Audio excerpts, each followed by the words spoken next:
Institutions of higher learning, gender rights activists are raising awareness of the issue of sexual assault and rape at campuses. They say not enough is done to protect rape victims, and the new intake of students could face a minefield of sexual violence by their peers and their educators. 2017 saw a number of academic institutions affected by a seemingly increasing rate of rape and sexual assault incidents. Earlier we spoke to WITS University Researcher Specializing in Gender and Violence, Vetten. It's very difficult to say because part of the problem is that universities don't keep statistics, and if they do keep them, they won't release them publicly.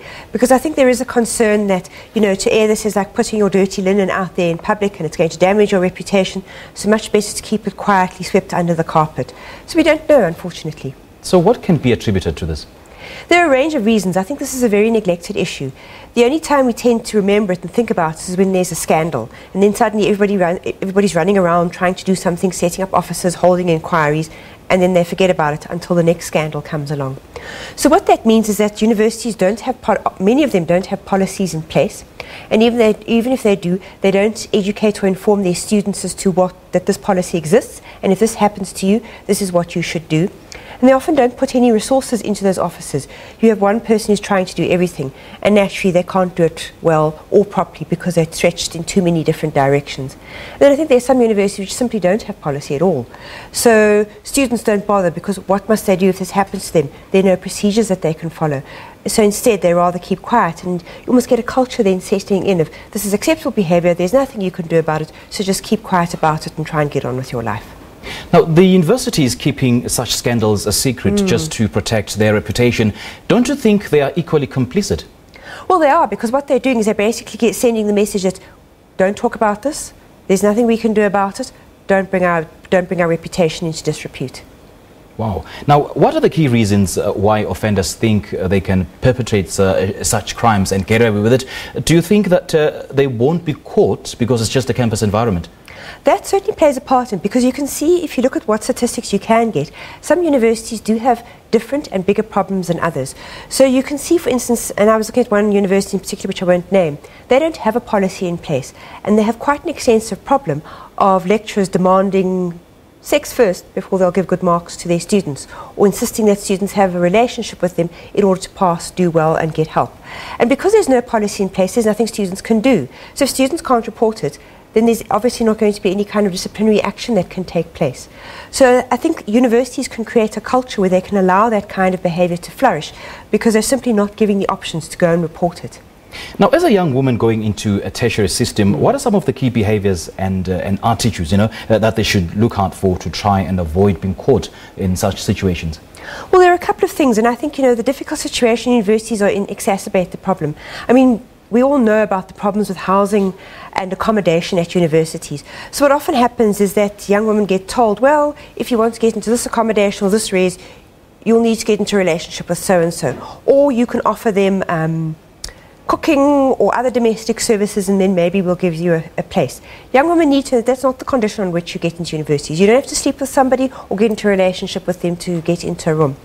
The other thing is that they need to understand that if they have a problem if they're in residence, they should be able to go to their wardens. I think one of the problems that a lot of young women struggle with is that they don't necessarily know that reses are mixed. And so you have young men coming in and out while they're showering or going to the toilet, and there isn't any privacy. So I think that's an issue they need to be made aware of, and that wardens and universities must take steps to deal with. I think the other thing is also to be aware that I think very often when you're new and you're fresh on campus, you're a first year, you're often a target of older students who do, to use the term, see you as fresh meat, because you're new and you're still learning the ropes. And so they do often target younger students and encourage them to get drunk or try and get them to go out with them in order to take advantage of them, because they still lack the kind of life experience that that person's not really that interested in you, they just want one thing.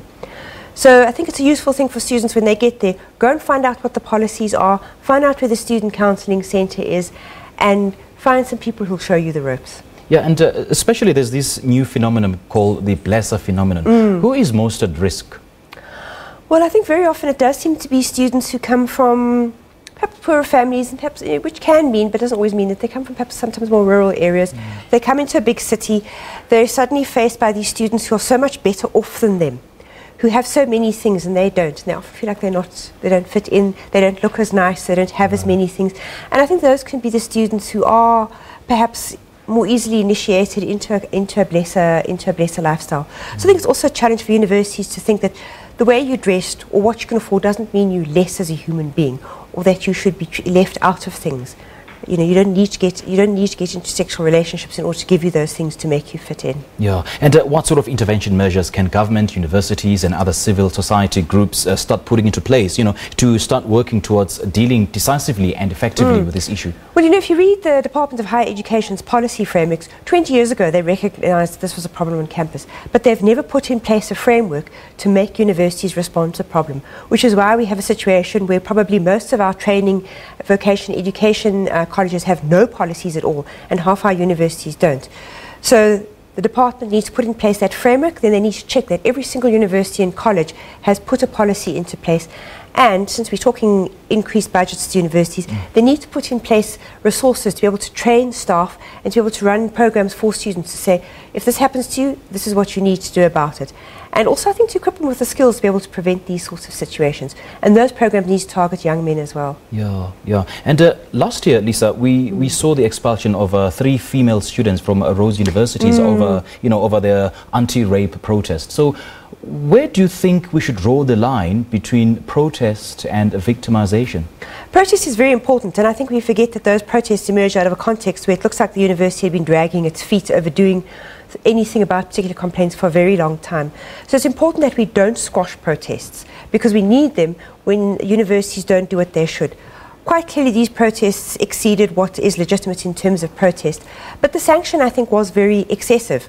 It appears to have been harsher even than some of the sanctions that have been given to students who have been found guilty of rape. So I think there's also a need for universities to look at, number one, how do we not create a situation where students feel they have to protest in order to get our attention?